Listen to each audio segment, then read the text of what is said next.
Muy buenos días, o tardes o noches, como usted quiera, en el momento que usted empiece a ver este video del nuevo día, la nueva evangelización y la nueva vía del Espíritu Santo, con su servidor el Padre Joaquín del Valle de San Joaquín o Reverendo John Soria. Quiero recordarles que este programa necesita ser compartido con otros, ya que es la palabra toda de Dios, especialmente la palabra litúrgica. Recuerde que hay 7 tipos de palabra de Dios, como les he predicado antes: la palabra creadora o poderosa de Dios, que a través de todas las obras de la creación, por medio de las huellas, conocemos al artífice de quien hizo cada una de estas hermosísimas y grandes obras que son parte de la creación de Dios. La palabra tradicional es aquella que se transmite de viva voz, de padres a hijos a nietos, y que no solamente es la tradición bíblica o judía, sino que toda cultura tiene su tradición o sus tradiciones. Y Dios, por caminos inescrutables, sabemos que Él ha tocado los corazones de personas, culturas y pueblos enteros donde a tientas y a ciegas buscan a Dios. Y después viene la palabra histórica, después de que permitió que los pueblos todos de la tierra buscaran su presencia. Dios encuentra a un hombre en quien pone toda su confianza, no sin antes ponerle a prueba, y se trata de Abraham, que después cambiaría con el nombre de Abraham o padre de los creyentes, y a partir de él se habla de la palabra histórica de Dios. Entonces ya vamos con la palabra creadora o poderosa, la palabra tradicional u oral de Dios, la palabra histórica de Dios. Por supuesto que el Éxodo es parte de ese evento único en la experiencia religiosa del pueblo judío, donde Dios viene y rescata a sus antecesores de la esclavitud de los egipcios. Y le guste o no al faraón, le guste o no a cualquier dictador a lo largo de los siglos, cuando Dios decide entrar a la historia, no hay política, no hay economía, no hay ningún instrumento humano, ninguna institución, ninguna raza o ninguna persona que, digamos, solo por ser un dictador y decide darle muerte a Dios, como sucedió con Herodes, que mandó matar a los niños inocentes para evitar que alguien usurpara su trono, cuando el reino de Jesucristo es un reino que va más allá de los reinos de este mundo. Y con todo, una vez que Dios toma la decisión de entrar a la historia, transforma la historia, hace historia. Por eso a eso se le llama la palabra histórica de Dios, no solamente con Abraham o con la liberación en el Éxodo de los israelitas de esa esclavitud que por siglos vivieron en Egipto, sino también el momento histórico en que la palabra eterna de Dios entra en el tiempo, entra en la historia. El que no vivía sujeto al tiempo, porque vive en la eternidad, sin embargo se hace sujeto del tiempo y entra a nuestro mundo, y entonces es el momento que divide la historia, antes de Cristo y después de Cristo. Esa es la palabra histórica de Dios. La palabra litúrgica de Dios es lo que celebramos en la Santa Misa, sea del domingo o de todos los días. El misal que tenemos aquí en particular representa la palabra litúrgica de Dios, o cuarta palabra de Dios. Viene la quinta palabra que ya les he mencionado antes, que es toda palabra sagrada, escrituras sagradas, que la gente normalmente identifica con la Biblia, pero que yo aquí la distingo de la Biblia. Le puedo llamar palabra sagrada o escrituras sagradas a Biblia. El término Biblia del griego significa muchos libros o biblioteca en plural, pero cuando ya hablamos de la Biblia, ya hablamos de esa sexta palabra de Dios. Pero primero que nada, la quinta es toda escritura sagrada, es decir, la escritura de la Tanaj, de nuestros hermanos mayores en la fe, los judíos, del Sagrado Corán, que es la escritura de nuestros hermanos más jóvenes de la fe de Abraham, que son los musulmanes, y la nuestra, que es precisamente Biblia, que enseguida, inmediatamente hablaremos de la sexta, que es la Biblia. Pero como Biblia, sin el artículo la, estamos hablando de que lo que se nos da en este libro máximo son nada más ni nada menos que escrituras inspiradas, no solamente sagradas. Bueno, sagradas en primer lugar, ¿por qué? Porque a través de esas historias, esos libros, tocamos lo más sagrado, lo más sublime, que es Dios que habla y usa el lenguaje humano para transformarlo de ser lenguaje humano en lenguaje divino, o a través del cual nos llega la revelación divina por las Sagradas Escrituras. ¿Y cómo pasa de ser la quinta palabra de Dios, Sagradas Escrituras, a ser sexta palabra de Dios? Pues que estas escrituras sagradas han sido selectas o seleccionadas por la Iglesia como aquellas que son específicamente inspiradas por el Espíritu Santo. Quiere decir que no toda escritura sagrada es inspirada por el Espíritu Santo. Así es. Muchas culturas tienen sus libros sagrados y no necesariamente la Iglesia les puede reconocer como canónicos o inspirados por el Espíritu Santo. En cambio, estos 73 libros que están en medio de dos pastas dejan de ser biblioteca o muchos libros en plural para convertirse en un solo libro, que es la Biblia.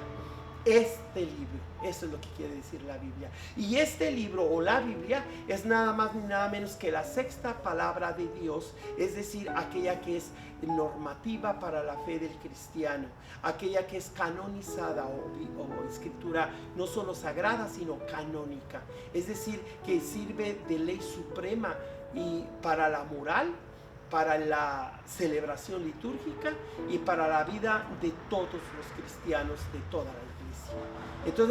Entonces la Iglesia se vio obligada a seleccionar estos libros y excluir a otros que, aunque se le llame protoevangelio o escritos apócrifos, no necesariamente quedaron en el canon de la Iglesia, que son 46 del Antiguo Testamento y 27 del Nuevo Testamento. Claro, otras iglesias tienen sus cánones, es decir, otros libros agregados o disminuidos. Las Biblias de los evangélicos tienen solo 66 libros, mientras que el canon de la Iglesia de Etiopía tiene 80 libros.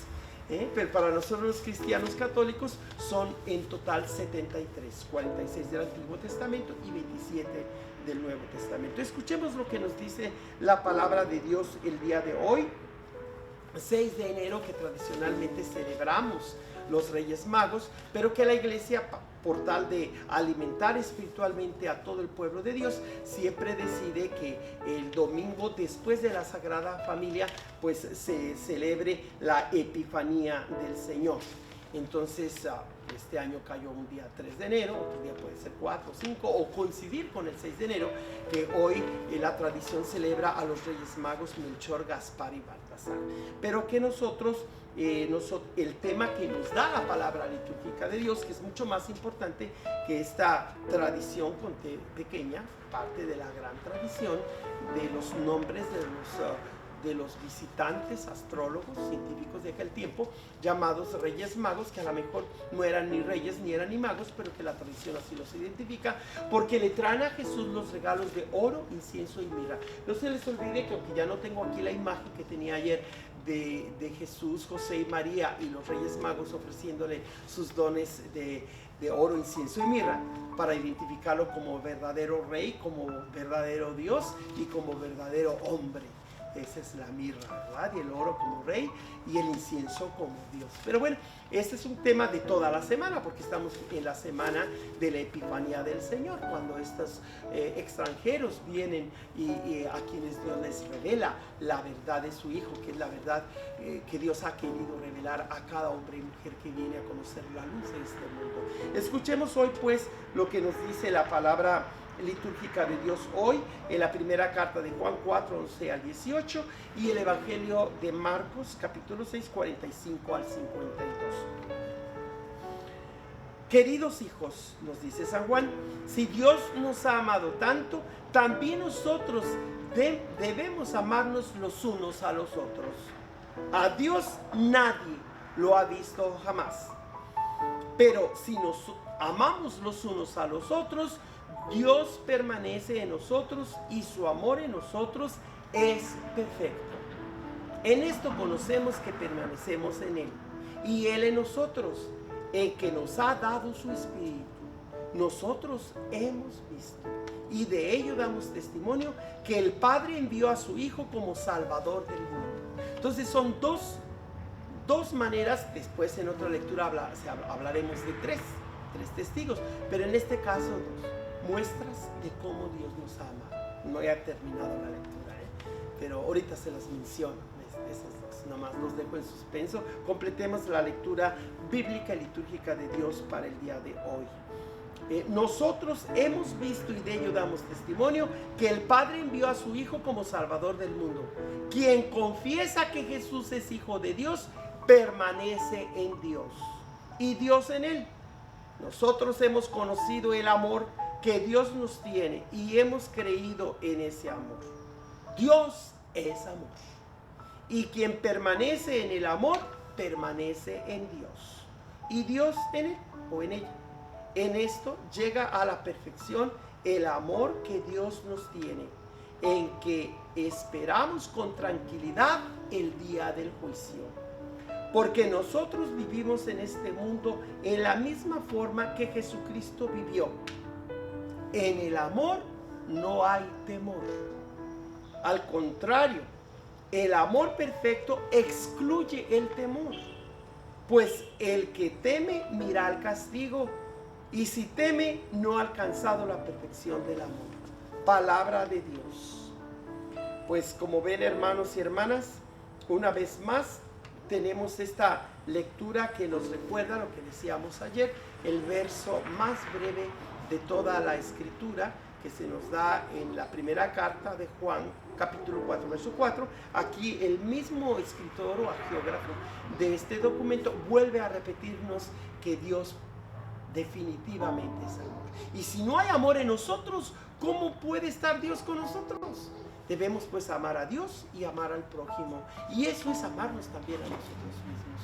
Por eso escuchamos que si tú tienes miedo de algo o de alguien, tú no has alcanzado la perfección del amor, porque el amor excluye todo miedo, todo temor. El temor o el miedo viene del demonio, no puede venir del Espíritu de Dios, del Espíritu del amor.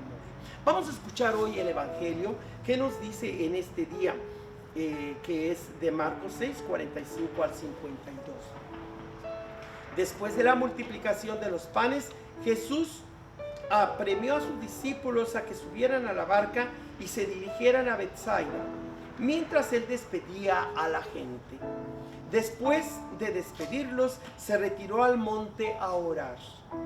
Entrando la noche, la barca estaba en medio del lago y Jesús solo en tierra. Viendo los trabajos con que avanzaban, pues el viento les era contrario, se dirigió a ellos caminando sobre el agua, poco antes del amanecer, y parecía que iba a pasar de largo. Al ver andar sobre el agua, ellos creyeron que era un fantasma y se pusieron a gritar, porque todos lo habían visto y estaban espantados. Pero él les habló enseguida y les dijo: ánimo, soy yo, no teman. Subió a la barca con ellos y se calmó el viento. Todos estaban llenos de espanto, y es que no habían entendido el episodio de los panes, pues tenían la mente embotada. Palabra del Señor. Pues hermanas y hermanos, hemos llegado al meollo del asunto, al centro del corazón del Evangelio de Jesucristo, del mensaje total de la Biblia y el mejor resumen que podemos hacer de la diferencia que Jesús vino a hacer a este mundo. Él vino a traernos el amor, pero no el amor de todos los seres humanos como lo hemos experimentado, cada quien a su manera, porque el amor precede a Jesús. Es decir, antes de que Jesús naciera, el amor por supuesto que ya existía en el mundo. Diferentes manifestaciones de amor, unos lo pervertían, como las bacanadas de la cultura griega, como el amor, pues sí, muy bueno, muy humanista, muy altruista, pero no llegada a la perfección del amor como nos lo enseña Jesús hoy, y como Él demuestra que el amor junto con el poder que Jesús tiene hace que se excluya de nosotros o salga de dentro y de alrededor toda razón para dudar y para tener miedo. Jesús viene con toda certeza a abrazarnos en su amor para sacar de nosotros cualquier rastro de miedo o de temor. Por eso, cuando hay miedo, es una señal que Dios no está plenamente en nosotros, nos dice el autor de esta carta llamada Primera de Juan. En conclusión, para el tema de este día, que honramos a San José en el año que su santidad Francisco ha consagrado como el año de San José, el año jubilar de San José, pues quiero recordarles en el lado extremo ese documento con un colorcito verde llamado Redemptoris Custos de su santidad San Juan Pablo II, que es una encíclica muy bella en la que nos describe el papel importante de San José en la vida del creyente de la Iglesia Católica. Pero también después de San Juan Pablo II, al emérito Benedicto XVI, que todavía vive, ¿verdad? Aun cuando tenemos al Papa, a su santidad Francisco, pero cuando él fue el obispo de Roma, como Benedicto, él escribió dos documentos importantes, tres en realidad. Uno que se llama Dios es amor, Deus caritas est, y el otro que se llama La caridad en la verdad. En pocas palabras, para el intelectual y teólogo papa del siglo XX, a finales del XX y comienzos del XXI, nosotros podemos resumir que si la persona realmente ama, tiene que vivir en la verdad, y que una persona que vive en la verdad tiene que concluir que no hay verdad suprema que el amor mismo. Una persona que tiene la verdad pero no la ejerce en el amor, pues lastima los sentimientos de los demás. Pero también una persona que vive solamente dependiendo de no lastimar a los demás por sus sentimientos, pero no vive en la verdad, de nada le sirve que ame a la persona y solamente le dé por su lado, pero le oculte la verdad. Entonces la verdad y el amor van de la mano. Son como dos brazos que les mencionaba al principio y que les iba a mencionar ahora. Dos brazos del Eterno Padre. El brazo derecho es Jesucristo y el brazo izquierdo el Espíritu Santo, pero ambos brazos del Eterno Padre. Igual no puede haber amor sin verdad, ni verdad sin el amor. Perdón, esta es la encíclica de la caridad en la verdad, ¿verdad? El mismo Benedicto, el Papa emérito Benedicto XVI, escribió estos dos documentos. Deus caritas est, Dios es amor, así como también este documento Caritas in Veritate, que es exactamente la caridad en la verdad. Entonces son dos aspectos que no podemos excluir. Si tú te dejas llevar por el sentimentalismo y enfatizas solamente que Dios es amor y no que Dios es el verbo eterno que se hizo carne, es la inteligencia, es lo que nos abre a la verdad completa, pues estás mutilando el mensaje completo del Evangelio. Por eso tenemos los otros documentos. El Sacramentum Caritatis quiere decir el sacramento de la caridad, que es la Sagrada Eucaristía, y por supuesto quiero aquí concluir con otro documento de un amor pleno, completo. De ninguna manera puedo decir que este documento es separado a los de los demás papas, sino que su santidad Francisco le ha llamado a este documento Amoris Laetitia, que es una forma de latín de decir sobre la alegría de dar amor, sobre todo a partir de la familia. Así es que con todos estos documentos que nos hablan del amor, de la verdad de San José, en este año dedicado a su patrocinio, pues nosotros nos despedimos por ahora. No se les olvide hacerle like a este canal y compartirlo con los demás. Recuerde que es una forma de dar la palabra toda de Dios, especialmente a partir de la palabra litúrgica. Que Dios Todopoderoso los bendiga. En el nombre del Padre, del Hijo y del Espíritu Santo, y que la Santísima Virgen y el Patriarca San José nos acompañen en nuestro camino de fe. Gracias.